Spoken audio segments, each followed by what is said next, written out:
සමිරානෝ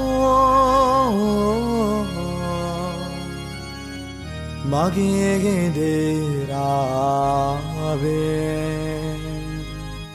එතුමානෝ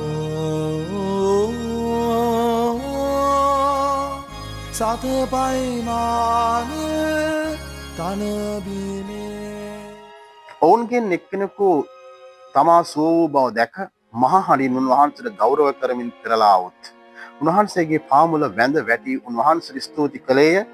ඔහු වනාහි සමාරයේ ජාතිකයෙකි.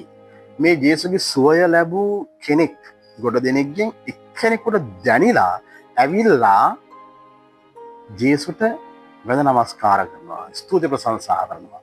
මම හිතන්නේ මම අනිවාර්යෙන් කළ යුතු දෙයක් තමයි ඔබව මාව ජේසුස් සුවපත් කරන අවස්ථා අපමණයි, ගොඩයි. ගොඩක් වෙලාවට උන්වහන්සේ ඔබව මාව ස්පර්ශ කරනවා. දිව්‍ය සත්ප්‍රසාද වහන්සේ තුලින්, දේව වචනය තුලින් උන්වහන්සේ දිනපතාම ඔබව මාව ස්පර්ශ කරනවා. අපි සුව වෙනවා.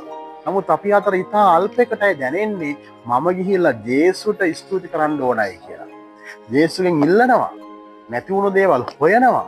ජේසුගෙන් අපි තට්ටු කර ඉල්ලනවා දේවල්. නමුත් ඒවා ලැබුණාම අපි ස්තුති කරන්න මැලි වෙලාද, යා කම්මැලි වෙලාද, බැරි වෙලාද, අමතක වෙලාද?